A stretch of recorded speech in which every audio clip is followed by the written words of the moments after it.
On May 16, 2006, a man named Ray Rivera walked into the offices of an unknown company, leaving behind a life full of promise, excitement, and potential. He would never walk out. That day, Ray Rivera, a 32-year-old man with a promising future ahead of him, disappeared without a trace.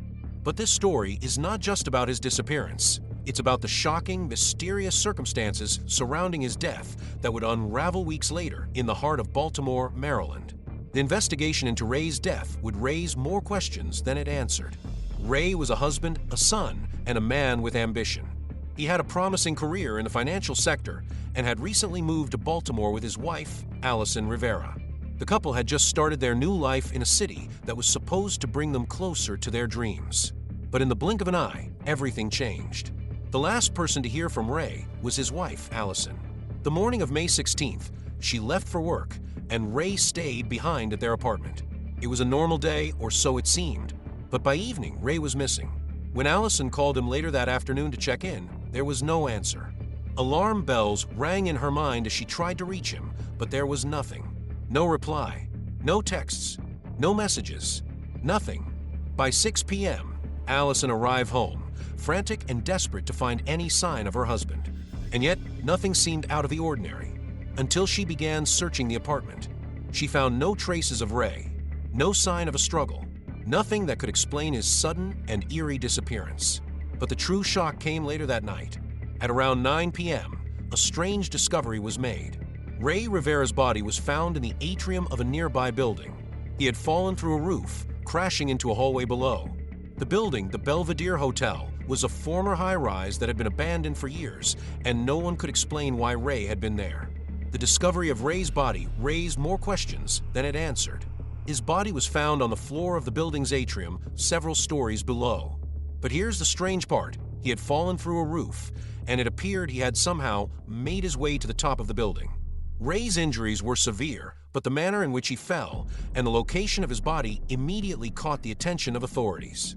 The question that everyone wanted answered was this: why was Ray Rivera in that hotel? The roof where Ray was found didn't seem to make sense. How did he get there?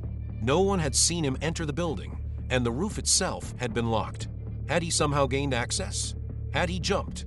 Or had he been pushed? The police launched an immediate investigation into Ray Rivera's death, but the case was more complicated than it seemed.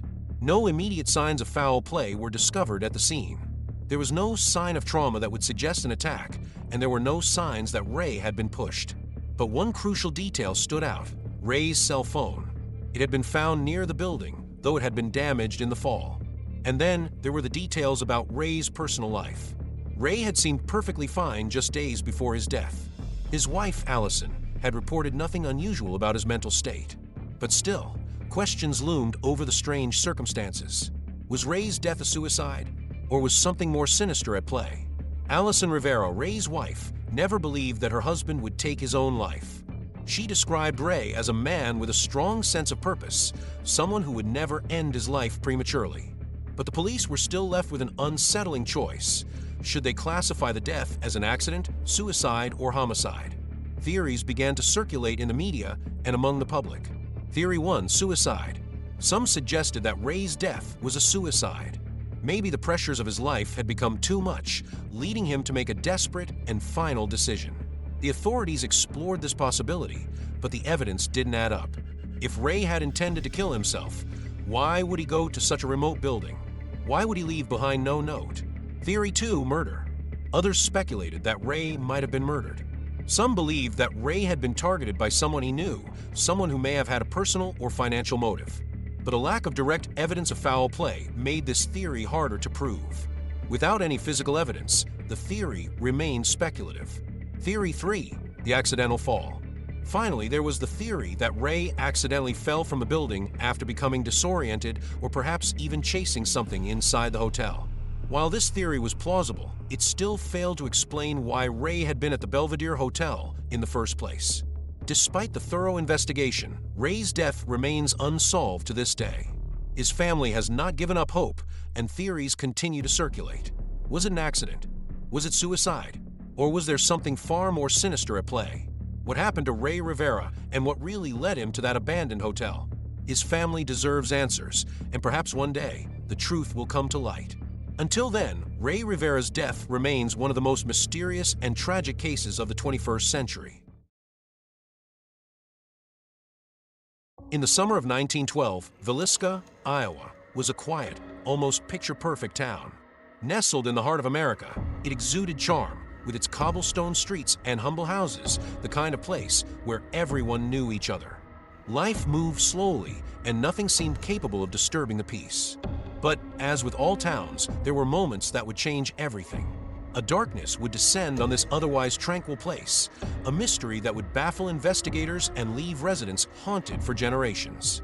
The Moore family was at the center of this small community. Joe Moore, the father, was a man known for his quiet strength. Sarah Moore, his wife, was equally known for her kindness and grace. Together, they raised 4 children, Herman, Mary, Arthur, and Paul, who filled their house with laughter. One Sunday, June 9, 1912, the family attended evening services at the local church, as they had every Sunday. Afterward, they invited 2 friends, sisters Lena and Ina Stillinger, to sleep over. All seemed well as the night progressed, with no sign that the tranquility of their lives was about to be shattered. Later that evening, the family settled into their rooms for what should have been a peaceful rest. The air hung still, with only the faint sound of crickets outside. The house, while modest, was full of warmth, a typical home filled with love. But what was about to happen would forever change the course of this story. The following morning, on June 10, 1912, the town of Villisca woke to a deep, unsettling silence. A neighbor named Mary Peckham, who routinely checked on the Moore family, grew concerned when no one answered the door. The quiet was strange, out of place. Mary had been by the house the night before, and nothing seemed amiss. But now, with no response, she began to fear something might be wrong. Mary knocked again, but this time she felt uneasy. The door remained locked. She sent a local child to open the back window, but when they entered, the horror they found inside was beyond anything they could have imagined. In what should have been a quiet, family home, the scene was unimaginable. The Moore family, along with their 2 young guests, had all been found unresponsive. But the circumstances were far from ordinary. There was no trace of a struggle, no signs of a break-in, just the silent remnants of a tragic event. Soon, the news of the tragedy spread throughout the town. The police were called, and townsfolk gathered in hushed conversation, trying to make sense of the scene. But there was no clear explanation for what had happened. Who could have done this? And why? The investigation began, but the killer left no obvious trail. No one had heard anything unusual, and no one had seen anyone acting suspiciously. The town was full of questions, but the answers seemed to slip away with every attempt to piece the puzzle together. Among the evidence, there was an axe, bloodied and left behind at the scene.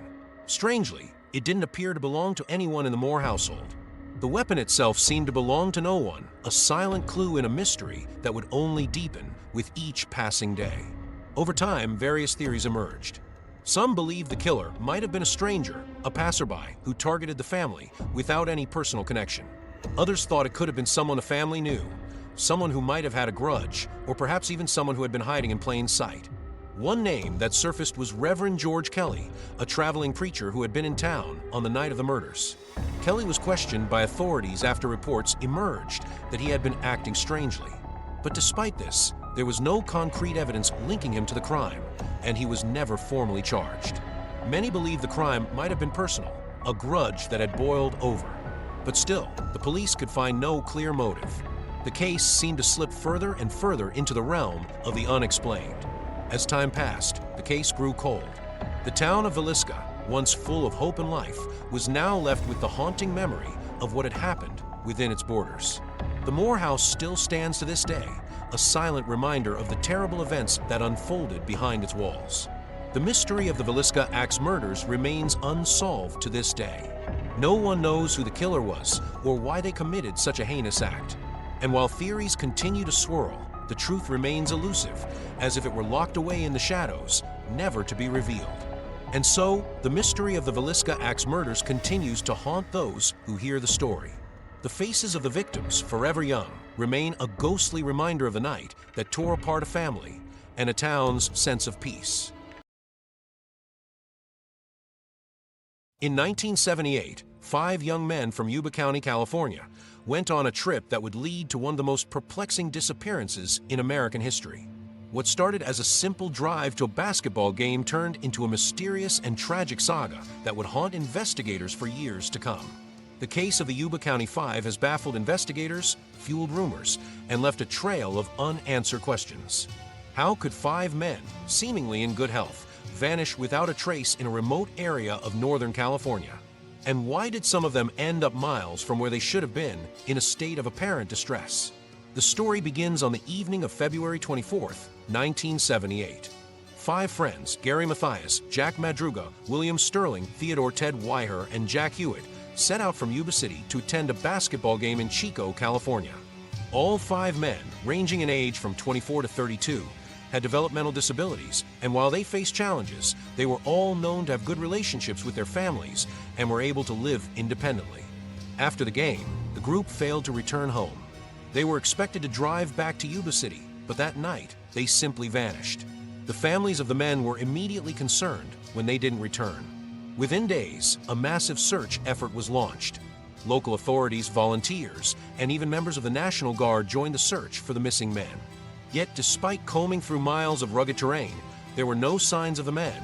No footprints, no clues, nothing. Weeks passed without a trace, and the case grew colder. It wasn't until almost 3 months later, on June 4th, 1978, that the first major break in the case came. A man on a routine drive along a remote road in the Sierra Nevada foothills stumbled upon a car. It was a 1969 Mercury Montego, and it was parked in an area known to be a dead end. The car, belonging to the men, was found near a snow-covered area, just a few miles from where their trip had started. The engine was still running, and the keys were in the ignition. There was no sign of the men. The car's interior was undisturbed, but a strange and unsettling detail stood out. The car's rear window was broken, and the inside appeared to be hastily searched. As investigators followed the trail, they soon discovered something even more disturbing.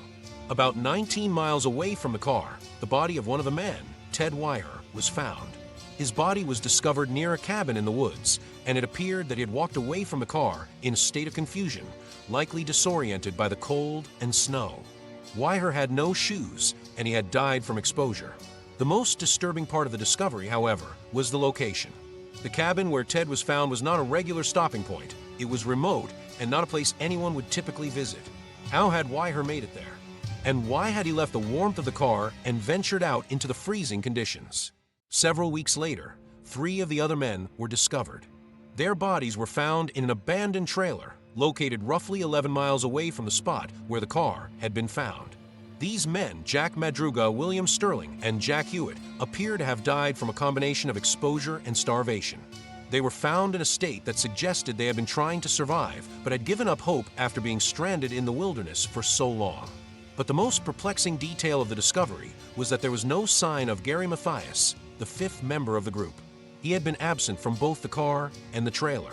Despite the fact that the search continued for years, Mathias's body was never found, and his whereabouts remain a mystery to this day. Theories about the Yuba County Five's disappearance began to emerge almost immediately. Some believe that the men had simply become lost and wandered off into the woods, disoriented and unable to survive the elements. Others think that they may have been the victims of foul play, though there is no concrete evidence to support this theory. One theory that has persisted involves the possibility that the men, due to their developmental disabilities, may have become confused or frightened in the remote area and wandered into the woods, making decisions that led to their deaths. The men's psychological conditions could have led them to act irrationally in unfamiliar surroundings. Another theory suggests that the men may have encountered some sort of danger in the wilderness, perhaps an animal or another human. But the lack of any sign of struggle or injury to the bodies makes this theory seem unlikely. The disappearance of the Yuba County Five remains unsolved to this day. Despite numerous theories and years of investigation, no definitive answers have emerged. What happened to these 5 men? Did they get lost in the wilderness? Or was there something more sinister at play? Why was Gary Mathias never found? And why did some of the men seem to give up so easily while others tried to survive? Perhaps one day the answers will surface. But until then, the case of the Yuba County Five remains one of the most baffling mysteries in modern history. Thank you for joining us as we explored the eerie mystery of the Yuba County Five. Until next time, stay curious and keep questioning the world around you.